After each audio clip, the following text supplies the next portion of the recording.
بسم الله الحمد لله والصلاة والسلام على رسول الله صلى الله عليه وسلم وبعد marka hore waxaan leeyahay inna lillahi wa inna ilayhi raaji'uun waxa meeshan ka dhacay waa musiibo aad u weyn oo aanan hadda ka hor anigu arag waxaan leeyahay marka hore ummadda muslimiinta ah Soomaalida waxa dhammaan baan u tacsiyeynaya gaar ahaan qoysaskii meeshan uu dad kaga dhintay marka hore waxaan leeyahay dadka dhintay rabbi ha u naxariisto ilaahay jannaha geeyo inta dhaawacanna waxaan leeyahay ilaahay ha caafiyo inta oo qaraabadooda iyaguna la oo aan hadda nolol geeri lagu ogeyn ilaahay waxaan su'aalanaynaa bi asmaa'i wa sifaati iyagoo nool fiican in la helo dadka hantida ay kaga burburtay waxaan leeyahay ilaahay hantidiina bedel degdeg ah ilaahay ha idinka siiyo inta markaan insha Allah ta'ala aan ka gudbo waxaan u mahad celinayaa dhibkaan markuu dhacay dadkii gurmaday Soomaalida la hoogeyrkooda la gurmaday oo dadku walaalahooda u soo gurmaday oo dhiiga u shubay oo waxa weeye dawo u keenay waxay heli karaan basiyay iyaguna waan u mahad celinaynaa jazaakumullahu khayr baan leenahay waxaan ugu horeeyay Soomaalida marka la soo dhaafo dawladda Turkiga jazaakumullahu khayr inay diyaarad iyo gurmad iyo dhakhaatiirba soo direen baan maqalnay waxaan rajaynaynaa dawladaha kale oo muslimiinta inay ku daydaan oo iyaguna sidaas oo kale ay yeelaan insha Allah ta'ala taas markaan ka gudbo hadee waxa meeshan ka dhacay waa wax oo wuxuushnimo ah diin iyo aqli iyo wax aqliga saliimka iska dhaafay kan jiran hataa uu aqbali karo ma ahan waxaan oo kale ragga samaynayo waxaan dhihi lahaa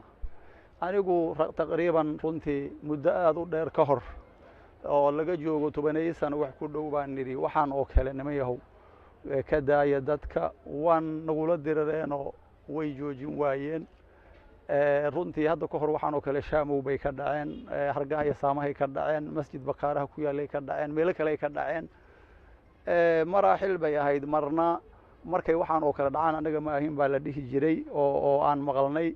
laakiin markii dambe waxaa la arkay wixii markay kobceen kadib in la sheegto anaga yeelnay bal yiraahdaa la arkay waxaan dhihi lahaa waxaan oo kale wuxuushnimo weeyaan ilaahay diinkiisa iyo kitaab iyo sunna iyo aqli midna ma waafaqsana dadka noocaas waxaan leeyahay waxaan oo kale sameynaya tawba furan oo inay ka toobad keenaan oo waxaan iska dhaafaan ayaa u roon haddii sidan janna lagu raadinayo jidkeedii kanu maahan waxaan leeyahay dadka waxaan sameeyo waxaan leeyahay toobad keeno oo waxaan iska daaya wixii shalay lagu kala dhintay weeye natiijo waa lagu keeni waayey waxba waa lagu keeni waayey waxa fiican in laga soo noqdo oo la toobad keeno oo waxaan iska dhaafaa roon iyaguna saasaan leeyahay waxaan ula jeedaa cid aan sheegaya waa shabaab meelaha waxaan ka maqlaayay in la leeyahay balaag water baa waxaan ka dambaysay iyo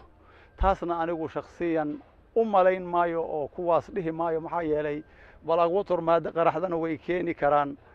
baabuur iyo lacag iyo waxna way keeni karaan laakiin qof isqarxinaya nimanka ma keenin marka dadka ka dambeeyo oo basamaadkooda iyo farahooda waxaan ay ku yaalaan waxaan leeyahay ka hara oo ka toobad keena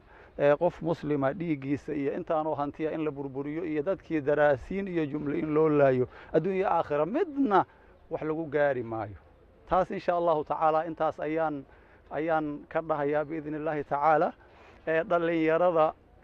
hawsha loo soo dirayo waxaan leeyahay qofka muslimka intuu nool yahay tawba u furan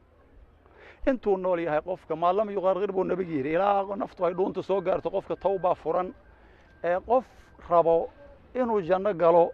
marka ugu dambaysayna boqolaal nafsahay u qaatay qofka masiirkiisu ma hagaagsana waxaan leeyahay yaan been la idin sheegine sidan oo kale in wax lagu dad la yeelo ajir iyo janno lagu heli maaye baraarugaan leeyahay qofka sidan waxaan ku soo diray isaga ha yimaado